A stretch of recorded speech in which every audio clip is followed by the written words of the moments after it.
This is Eagle Owl, and today I will be talking about Jalen Hurts. Yes, he popped out in Philly. Also, Saquon Barkley disrespect just don't stop. And lastly, let's talk about Michael Thomas and the rumors. But let's get straight into it. All right, man. So let's just talk about Saquon Barkley first. The disrespect continues on Saquon Barkley. The interesting thing before I play this clip, Josh Jacobs signed to a new team, Aaron Jones, Derrick Henry, etc., right? A lot of guys, a lot of running backs signed to different teams, and Josh Jacobs and these Derrick Henrys and stuff supposed to be the best in the world, right? But big media continues to talk about Saquon Barkley. Not to only harp on that, then you got these corny cow. I'm sorry, not Cowboys, but they corny too. But corny Giants fans talking about the Saquon thing as well. But why nobody talking about them? Josh Jacobs. Why nobody talking about him, or the Aaron Joneses of the world and stuff like that? Why nobody talking about them? Saquon is generational and he will prove it. But let me play this clip by Nick Wright and let's listen to what he had to say. Here because you're doing total touchdowns because they're similar, but you're just doing rushing because Saquon had more rushing touchdowns. No, I understand, but you didn't do yards from scrimmage because McCaffrey's such a more valuable receiving threat. And here's why I don't think he's going to have that type of impact. He's not as good of a player. Christian McCaffrey is a borderline Hall of Fame level player. He's got to play longer, but that's what he's been. Saquon Barkley has had one awesome year. I like Saquon. He's had one awesome year, and it was his rookie year. I'll show you McCaffrey was a borderline Hall of Famer when he was with hadn't Carolina. done enough yet, but we thought he was the best running back in the league when they traded for him. The best all-purpose. Derrick Henry might have been the best pure runner, but as far as when they traded for him, that's why they traded, I think, a second, a third, a fourth, and a fifth for a running back. But his problem was injuries. Same as Saquon. Right. Not to mention Saquon had no help. Okay, but again, how many awesome years have they had? We can show it to you if we can, Dust. Are you serious? I heard this thing where Saquon had one good year so much, I started to believe it a little bit. Then I took a look at the stats. I'm like, well, he technically had two good years, his rookie year and 2022.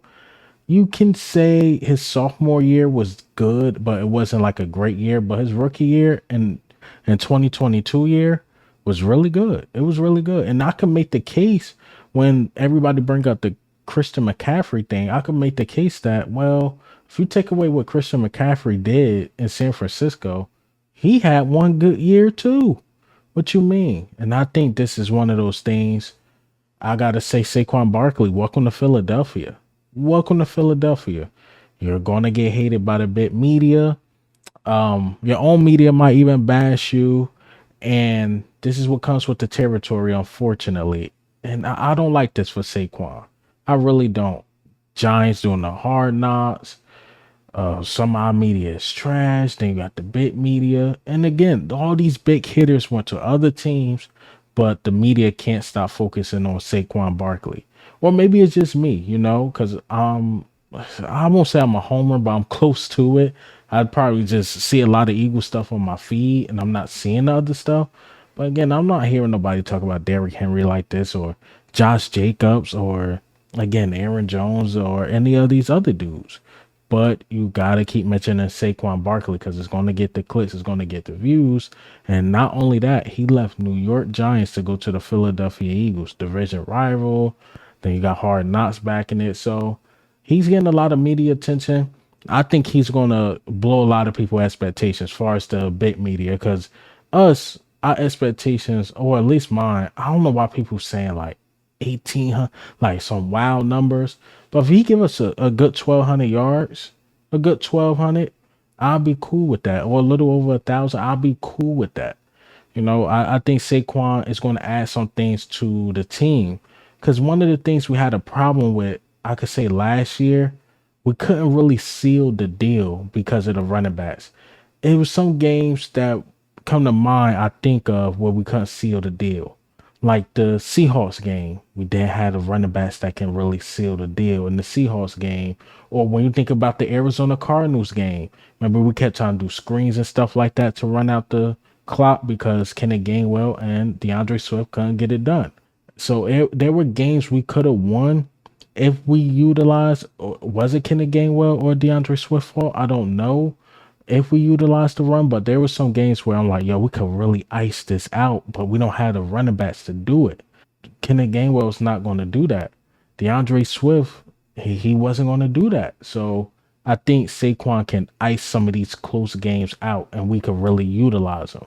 So he's going to be big in close games. So let's watch out for Saquon, man. Let me just say that I just need him to be the closer. If he's the closer, give me a little over 1,000 yards. I'm cool with that. I'll be fine with that because at the end of the day, it's only one football. AJ Brown got to get his touches. Devontae Smith got to get his touches. Dallas Goedert going to get his touches. So, again, if Saquon is just competent and better than the running backs we had last year, I'm cool with that. All right, so let's talk about Jalen Hurts. Yes, Jalen Hurts popped out and he was in Philadelphia. Eagles related. He was at the concert. He was at the Frankie Beverly and Mays band concert. Love that old school sound. And Jalen Hurts actually gave a speech, and this is what he had to say. What a beautiful concert. Let's give Frankie and the band a hell of a round of applause.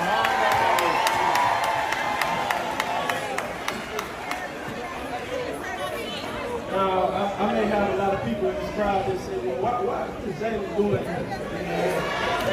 He is too far beyond his time. But I was just raised the right way, and the right way. And when I tell you that Frankie Beverly and Mays, they have a song for every emotion, every single emotion, joys and pains. We are one, the golden time of day. All I'm alone. Goes on and on. And I'm so thankful for